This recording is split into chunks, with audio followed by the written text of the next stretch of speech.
Well, there's some weirdness going on about this video, so that's why you're having to see, unfortunately, you have to look at my face at the beginning of this video before getting into the actual, football stuff. Just real quick explaining, what happened. I was making this video and then the injury happened. You're actually going to hear my live reaction while I was recording is when the injury happened. So I'm going to give the update for what I know about the injury right now, and then we will get into how I thought Thibodeaux played. The injury itself, I think there's hope. At first, it looked really bad. I thought that there was a chance this was like an ACL or, MCL or something bad. One of those CLs that you never want to hear. But the good news is, so he came out of the medical tent and he was, ruled out for the rest of the game, but he was smiling and he seemed like in a good mood. So that's all we know.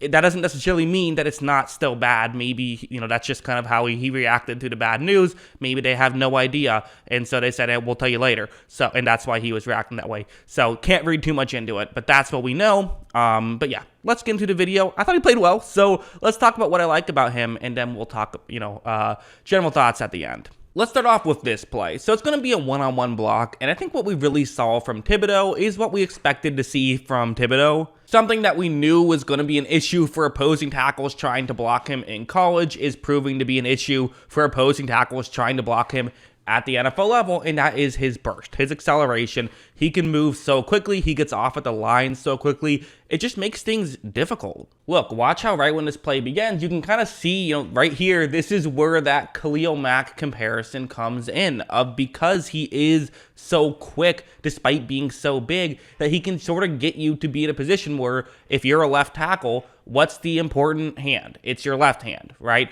That's the outside arm. You want to get it as far over to Thibodeaux's body as possible. Ideally kind of on the right side of his body. That's where you want it to be. But when Thibodeaux takes such a wide angle, now you can't really do that. So the only thing you can do is just put your hands onto his side and try to push him behind the quarterback, which, is not the end of the world. That is something that you can do. Some guys who rely too much on the speed rush constantly get pushed behind the quarterback, but a couple of issues there. One, quarterback right here for Cincinnati, way too deep of a drop. Can't be 9 yards deep. That's just kind of an issue where it's just going to make things difficult and make things easier for Thibodeaux. And listen, I'm sure to some degree Thibodeaux noticed that, and if he did, well then good job. Like, he was aware of it and he made the right read. But then watch how, he was going to get a sack there if it wasn't for that hold that didn't allow him to get there. Very good play from Thibodeaux of knowing where he can attack his opponent and attacking his opponent there. And also, again, just kind of showcases that speed, and then he has the power to not get pushed off to the side. That 1-2 punch makes it very difficult for opposing tackles to block him in the pass protection game. You have this play, which is going to be very similar to that last play. It's, going to be a similar thing of it's that, quick burst that he has. Watch how right when this play begins, again, he just gets by the tackle to where as a tackle, what do you even do in this situation? You can't push him behind the quarterback. You just let him go because all you're doing at this point is going to push him into your quarterback. I don't know. Really what you got to do is not put yourself in this situation, but listen, a lot easier said than done. So the fact that he can get to this position, it's going to work out well. Now, one thing I constantly talk about on this channel is that a lot of people view football backwards, I think, where a lot of people view it as the offensive line has to block long enough to get the quarterback to throw. But sometimes that's not the case. Sometimes it is, but sometimes a quarterback can just get rid of the ball right away if there's an option that they like, and that's what's going to happen here. If a quarterback gets rid of the ball quickly, unless you're getting there in half a second, which you're never getting there that quickly, there's nothing you can do. So this throw is made, and, nothing Thibodeaux could do to not get a pressure there or a sack there, but that was an easy win by Thibodeaux. So again, the stat sheet might not show too much, but is he winning? Yes, he's winning, and that's why like an advanced stat like a pass rush win rate is the better stat to use there, because I'm sure that his pass rush win rate very high on those plays. Now, it wasn't all wins. This play is not going to be a win. So you see where he is on the field, and again, it's kind of one of those things with an edge rusher. Sometimes I only show their highlights when making a video about it, simply just because their lowlights aren't that interesting, really. Like an offensive lineman blocking an edge rusher is far less interesting to watch than seeing the edge rusher win. That's why there's probably going to be more Kayvon Thibodeaux jerseys being sold than Evan Neal jerseys being sold, but regardless, on this play, it's not going to be a win. Watch how when this play begins, you see how it's going to be a one-on-one matchup. And this is one thing I have to critique about Thibodeaux. I wish Thibodeaux was better at just making moves. I feel like too often he kind of just runs and tries that sort of speed rush move. And if a guy like this, in this situation, where the tackle is, prepared for a speed rush move, if you get in this situation, sometimes he doesn't have another counter. And listen, NFL teams are smart.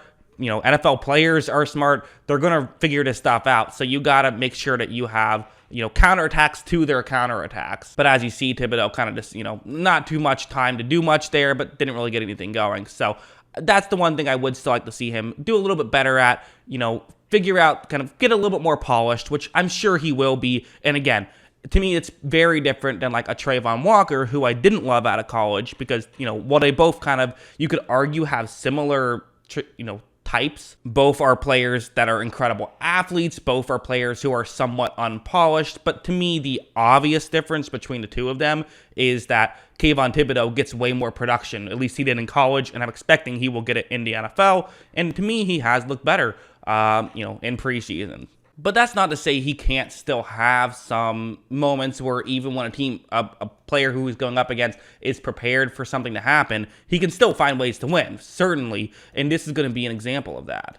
Right when this play begins, the Cincinnati player who he's going up against seems to be pretty aware that there could be, a speed rush move here. He's, again, trying to make sure that he gets over. He's certainly not playing this one normally because he knows, okay, Thibodeaux keeps burning me with the speed rush. Can't let him keep burning me with the speed rush. Have to figure something else out. However, Thibodeaux's still going to pull off kind of like a rip move here. He's able to still get a pressure even though the tackle was prepared for what the move that he might be making there. So just something I figured I should definitely bring up, as it is far from if he can't win in speed rush, he can't win. No, he can win. Well, I guess I'll give you my reaction in real time right here. He is currently on the grass holding his knee.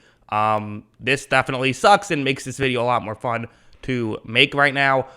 So that's unfortunate. I don't want to have too much to say. I guess I'll gather my thoughts for a second and when I get to the video portion here. But I mean, I can't believe that just happened. That's horrible. That really sucks. So yeah, part of me was wondering, I gotta be honest, I just don't love that play. I just don't love that, going at someone's knees like that. Not to say that it was dirty. I don't think it was dirty. Listen, you're trying to block Kayvon Thibodeaux. It's hard to do, right? That's kind of why I'm not going to say dirty necessarily. I just don't like that play. I wish there was a way to get rid of that kind of play. And I don't know if there is. It feels like there should be a way to get rid of that play because, defensive players, you can't really do that to offensive players. You certainly can't do it to quarterbacks. So it sucks. Guys get injured that way. I would like to see them fix it, but I think they're concerned about if they get rid of that, will there be too many high hits? Will guys get concussions that way? It's a violent sport. It is unfortunate, but hopefully it's not as big. It's not as bad as it looked. What do you guys think of Thibodeaux's performance? Because he did play well. Let's talk about that. What did you think of it? Let me know in the comments below.